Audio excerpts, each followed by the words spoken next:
Assalamualaikum warahmatullahi wabarakatuh dan salam sejahtera. Okey, hari ini kita akan belajar tentang tekanan gas ataupun tekanan udara. Okey, apakah itu tekanan gas? Apakah itu tekanan udara? Okey, benda yang sama. Okey. Sebagai contoh kita tengok belon. Apabila awak tiup belon, awak tengok belon tu mengembang, betul tak? Bila awak lepaskan, belon tu mengempis. Sebab apa? Okey, bila awak tiup tu, belon tu awak bagi kat udara ke dalam tu, udara dalam tu akan menolak belon tu. Dia akan dekat dinding belon tu akan menolak dan dia akan mengembang. Dan apabila awak lepaskan, tekanan atmosfera di sekeliling kita akan menolak dinding belon dari luar untuk mengeluarkan udara di dalamnya. Okey, untuk awak nak faham lebih lanjut tentang tekanan gas ni, kita kena faham dulu teori kinetik gas. Okey, apakah itu teori kinetik gas? Okey, teori kinetik gas menyatakan bahawa molekul-molekul udara sentiasa bergerak bebas dan berlanggar pada dinding bekasnya. Okey, sebagai contoh, kalau saya letakkan awak dan kawan awak dalam satu bilik dan saya suruh awak lari. Of course awak akan lari, awak akan langgar dinding, awak akan langgar kawan awak. Macam itulah juga molekul udara. Dan daripada pelanggaran tersebut akan menghasilkan daya yang menolak pada dinding bekas tersebut. Sebagai contoh kalau kita tengok belon tadi. Kan? Bila awak tiup, udara masuk dalam tu, udara dalam tu berlanggar, dia langgar dinding belon tu dan dia akan mengembang. Betul tak? Dia akan mengembang belon. Bila kita tiup dia mengembang, betul tak? Okey, itulah dia. Okey. Dan daya yang daya yang menolak tadi tu dikenali sebagai tekanan udara.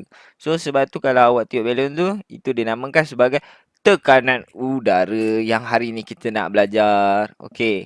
Dia ada kait teori kinetik gas dengan tekanan udara.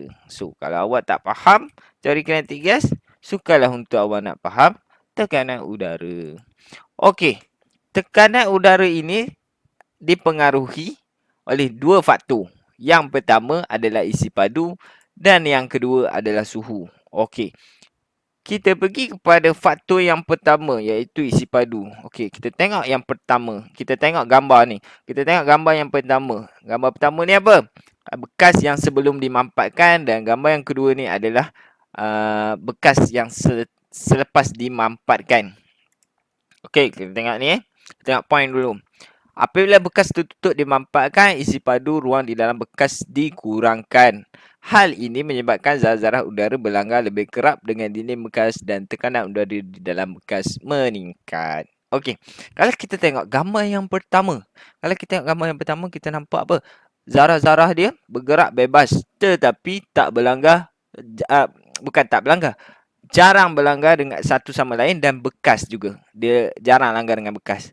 Tetapi apabila bekas ni dimampatkan, okey, zarah-zarah ni dia bergerak bebas juga.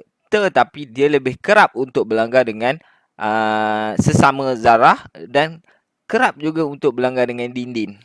So, tekanan dia akan meningkat. Okey. Sebab apa? Sebab dia, bila awak, okey, macam contohlah, saya letakkan awak dalam satu bilik.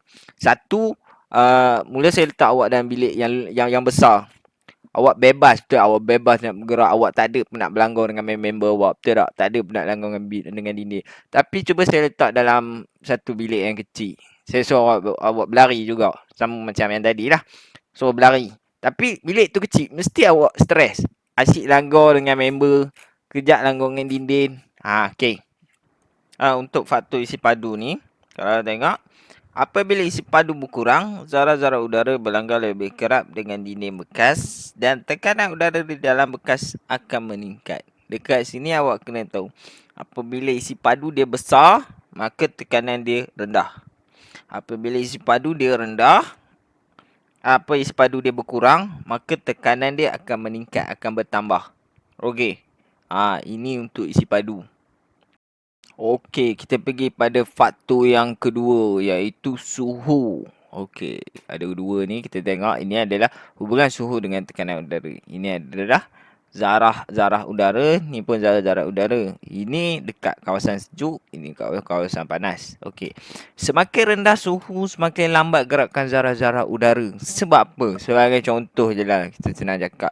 Bila hari hujan, bila hari sejuk, awak duduk kat mana. Kalau boleh mesti nak duduk dalam selimut. Betul tak? Sebab apa? Sejuk. Kita punya pergerakan pun jadi macam malas. Macam tu juga Zarah. Kemudian kita pergi kepada kita tengok pula zarah yang panas ni. Semakin tinggi suhu, semakin cepat gerakan zarah-zarah udara. Sebab apa? Sebab apabila panas, akan ada satu tenaga haba yang dibekalkan kepada zarah-zarah udara untuk dia bergerak dengan lebih cepat. Okey. Okey. Apabila suhu udara di dalam bekas tertutup bertambah, zarah-zarah udara bergerak dengan lebih cepat. Okey, ini yang saya cakap tadi. Pada tenaga haba dibekalkan. Okey, hal ini menyebabkan zarah-zarah udara melanggar dinding bekas dengan lebih kerap dengan daya yang lebih kuat. So, bila dia dah bekalkan dengan tenaga haba, so dia akan bergerak dengan lebih cepat. So, bila dia lebih cepat, dia akan lebih cepat dan berlanggar dengan satu sama lain ataupun dengan dinding dengan daya yang lebih kuat. Okey, oleh itu tekanan udara di dalam bekas meningkat. Okey, untuk tajuk ni awak kena tahu. Apabila suhu meningkat, tekanan meningkat. Apabila suhu menurun, maka tekanan dia pun akan menurun.